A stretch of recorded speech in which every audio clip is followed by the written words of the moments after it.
नमस्कार, ESPN 9 news में आपका स्वागत है। मैं हूं आपके साथ दिनेश कुमार। दिल्ली के मुख्यमंत्री अरविंद केजरीवाल को शराब नीति घोटाला मामले में जमानत का अभी इंतजार है। ये यूं कहें कि जमानत तो मिल चुकी है, लेकिन जेल की सलाखों के पीछे से बाहर निकलने का इंतजार है, क्योंकि जिस तरीके से 21 जुलाई को ईडी ने जो चार्जशीट पेश की थी और ईडी ने जो कोर्ट का ट्रायल किया, उस कोर्ट ट्रायल में अरविंद केजरीवाल को जमानत दे दी गई। ईडी के बयान को विरोधाभासी बताया गया, ईडी के सबूतों को विरोधाभासी बताया गया और कोर्ट की तरफ से राहत प्रदान की गई। लेकिन सीबीआई की एंट्री हो जाती है। सीबीआई की एंट्री होने के बाद अरविंद केजरीवाल के माथे पर चिंता की लकीरें दिखाई देने लगती है कि अब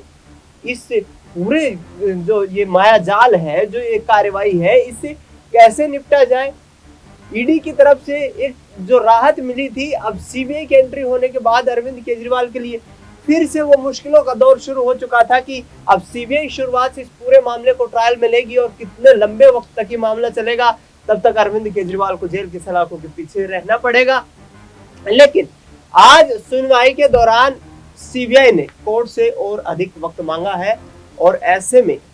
कोर्ट को यहाँ पर कहीं ना कहीं आने वाले वक्त के लिए सीबीआई को वक्त देना पड़ा और अरविंद केजरीवाल की अगली जो सुनवाई है वो 5 सितंबर तक टाल दी गई है। अरविंद केजरीवाल की तरफ से पेश हुए वकीलों ने यह दावा किया कि सीबीआई जानबूझकर इस पूरे मामले को फंसा रही है। सीबीआई जानबूझकर के इस मामले में यहाँ कानूनी अड़चने पैदा कर रही है और इसका एकमात्र मकसद सिर्फ राजनीति को साधना है। वकीलों की तरफ से दावा किया गया। उसके बाद पार्टी के जो नेता थे वो भी कहां पीछे रहने वाले थे। संजय सिंह, मनीष सिसोदिया और सौरभ भारद्वाज जैसे नेताओं ने ये कहा कि हरियाणा में विधानसभा के चुनाव होने वाले हैं, बीजेपी को हार का डर सता रहा है। अरविंद केजरीवाल यदि जेल की सलाखों के पीछे से बाहर आ जाएंगे तो बीजेपी के लिए और ज्यादा मुश्किलें खड़ी कर देंगे, इसलिए उनको जबरदस्ती जेल की सलाखों के पीछे बंद रखा गया है। यानी कि इस पूरे मामले का राजनीतिकरण जबरदस्त तरीके से हो रहा है। इन नेताओं ने यह भी बयान दिया है कि उसी शराब नीति मामले में करीब 18 महीने तक मनीष सिसोदिया जेल की सलाखों के पीछे बंद रहे, 6 महीने से अधिक वक्त तक संजय सिंह जेल की सलाखों के पीछे बंद रहे और अरविंद केजरीवाल भी मार्च से लेकर और अब तक जेल की सलाखों के पीछे बंद है, क्योंकि 21 मार्च को ईडी ने उन्हें गिरफ्तार कर लिया था। तो उसके बाद से तो अरविंद केजरीवाल को जेल की सलाखों के पीछे से बाहर आ जाना चाहिए था। कानूनी नियम और प्रक्रिया के तहत भी सुप्रीम कोर्ट से राहत मिल चुकी है। यह आम आदमी पार्टी के तमाम नेताओं का कहना है कि ईडी मामले में 21 जुलाई को ही अरविंद केजरीवाल को राहत देने की बात हो चुकी है। तो फिर भारतीय जनता पार्टी केंद्रीय जांच एजेंसियों को मोहरा बना करके अरविंद केजरीवाल के खिलाफ षड्यंत्र रच रही है। इसके आगे यदि बात करें तो हरियाणा के विधानसभा चुनाव का जिक्र करते हुए भी आम आदमी पार्टी लगातार ये कह रही है कि हरियाणा के विधानसभा चुनाव को प्रभावित करने की कोशिशें आम आदमी पार्टी के द्वारा की जा रही हैं और यहाँ पर जिस तरीके से जो प्रदर्शन आम आदमी पार्टी का है वो वाकई बेहद यहाँ पर काबिले तारीफ है। उन्होंने कहा कि महज 10 साल पुरानी पार्टी ने और इतने कम वक्त में देश की राजनीति में अपना जो एक मजबूत सियासी वोट बैंक बनाया है, उससे बड़े राष्ट्रीय दल जो हैं वो यहाँ पर कहीं ना कहीं फंसते हुए नजर आ रहे हैं। आपको बता दें कि हरियाणा में कांग्रेस पार्टी के साथ आम आदमी पार्टी का विधानसभा चुनाव के स्तर पर कोई गठबंधन नहीं होने जा रहा है। लोकसभा चुनाव में एक सीट, कुरुक्षेत्र की सीट जरूर आम आदमी पार्टी के खाते में इंडिया गठबंधन के जरिए गई थी और उस सीट पर हार का सामना करना पड़ा, वरना भूपेंद्र सिंह हुड्डा तो ये दावा करते हुए नजर आए कि कुरुक्षेत्र सीट से भी हम जीत दर्ज करने वाले थे, लेकिन गठबंधन धर्म निभाते हुए कांग्रेस पार्टी ने आम आदमी पार्टी को वो सीट दी। हरियाणा में आम आदमी पार्टी का कोई सियासी आधार नहीं। अब बीजेपी की तरफ से आम आदमी पार्टी के नेताओं पर ये आरोप लगाए जा रहे हैं कि सिर्फ राजनीति को साध लेना ही पर्याप्त नहीं होता है, सिर्फ सरकार बनाना ही एकमात्र मकसद नहीं होता है, लोगों के लिए जन कल्याणकारी काम करना एक मकसद राजनीति में होता है। यानी कि आम आदमी पार्टी को घेरने का प्रयास बीजेपी पुरजोर तरीके से कर रही है। उनका कहना है कि आम आदमी पार्टी का उद्देश्य सिर्फ यहाँ झूठे वादे करके, झूठे दावे करके और सरकार में, सत्ता में अपने हाथ आजमाने का है, लेकिन ऐसा नहीं है कि लोग इनके बहकावे में आएंगे, लोग इनके झूठे जुमलों में आएंगे, क्योंकि लोग देख चुके हैं कि अरविंद केजरीवाल और उनकी पार्टी एक भ्रष्टाचारी पार्टी है। लगातार बीजेपी और आम आदमी पार्टी के बीच ये आरोप प्रत्यारोप का दौर जारी है। सीबीआई की तरफ से 21 जुलाई के बाद जिस तरीके से ये जो मामला सामने आया और उसमें 14 दिनों तक का वक्त दिया गया, 14 दिनों के बाद फिर से सुनवाई होती है दिल्ली हाई कोर्ट में, फिर से सुनवाई टल जाती है और सुप्रीम कोर्ट में अब सीबीआई ने कहा है कि हमें तमाम सबूत इकट्ठा करने में कुछ वक्त लगेगा, न्यायपालिका से वक्त मांगा है। लेकिन सीबीआई को यहाँ पर कोर्ट ने फटकार लगाते हुए साफ कर दिया है कि आगामी दिनों में राजनीति को साधने के लिए ऐसे यहाँ तमाम जो दलीलें हैं वो पेश न की जाए, जल्द से जल्द इस ट्रायल को पूरा करके कोर्ट के समक्ष जो भी सबूत हैं वो सबूत पेश कर दिए जाए।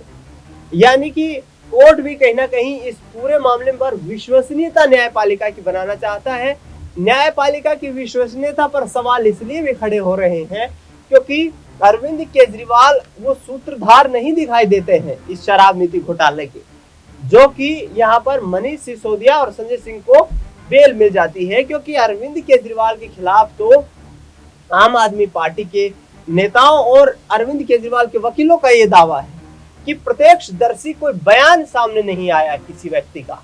जो गवाह बनाए गए उन्होंने भी बयान जो है मनीष सिसोदिया और संजय सिंह के खिलाफ दिए। ऐसे में केजरीवाल को जबरदस्ती यहाँ पर जेल की सलाखों के पीछे बंद रखा गया है। अरविंद केजरीवाल इस शराब नीति घोटाला मामले में शामिल नहीं है, लेकिन सीबीआई की तरफ से और ईडी की तरफ से जारी की गई चार्जशीट में दिखाया गया कि शराब नीति नियमों में जो परिवर्तन किया गया वो परिवर्तन अरविंद केजरीवाल की अध्यक्षता वाली बैठक में ही किया गया और अरविंद केजरीवाल की देख रेख में ही दिल्ली शराब नीति घोटाला मामले के नियमों में बड़े बदलाव किए गए। उद्देश्य सिर्फ प्राइवेट शराब कारोबारियों के मुनाफे में वृद्धि करके उनसे मोटा चंदा कमाना था और उस मोटे चंदे का इस्तेमाल आम आदमी पार्टी की राजनीतिक गतिविधियों में इस्तेमाल किया जाना था। लेकिन अब फिलहाल सवाल ये खड़ा हो गया है कि दिल्ली के मुख्यमंत्री की कुर्सी इस वक्त संकट में दिखाई दे रही है। आम आदमी पार्टी के तमाम नेता ये कहते हुए नजर आ रहे हैं कि केजरीवाल जेल की सलाखों के पीछे से ही सरकार चलाएंगे, लेकिन लोगों का ये कहना है, दिल्ली की आम जनता का ये कहना है कि मुख्यमंत्री को आम लोग इसलिए चुनते हैं ताकि उनके लिए काम किया जाए, उनके लिए तमाम वो सुख सुविधाएं उपलब्ध करवाई जाए सरकार की तरफ से जिनके वे हकदार हैं, और जेल के सलाखों के पीछे से सरकार चलाना मुनासिब काम नहीं है। ऐसे में आने वाले दिनों में यहाँ पर अरविंद केजरीवाल के लिए ये भी बड़ा चैलेंज बन जाएगा कि सीएम की कुर्सी भी उनको छोड़नी पड़ सकती है। सीएम की कुर्सी को लेकर लगातार सवाल खड़े हो रहे हैं, लेकिन 6 महीने बाद दिल्ली में विधानसभा के चुनाव होने वाले हैं। इन विधानसभा चुनाव से पहले राजनीति के तमाम जानकार ये कहते हुए नजर आ रहे हैं कि अरविंद केजरीवाल 6 महीने के अंदर जब समय अवधि जो है प्रवेश कर जाएगी, जब दिल्ली के विधानसभा चुनाव का वक्त जो है 6 महीने से कम रह जाएगा, उस वक्त अपनी कुर्सी की जिम्मेदारी यानी कि मुख्यमंत्री पद की जिम्मेदारी अपनी पत्नी सुनीता केजरीवाल को सौंप सकते हैं। सुनीता केजरीवाल को मुख्यमंत्री बना सकते हैं, क्योंकि उस परिस्थिति में सुनीता केजरीवाल को फ्लोर टेस्ट का सामना नहीं करना पड़ेगा और उन्हें उपचुनाव भी नहीं लड़ना पड़ेगा,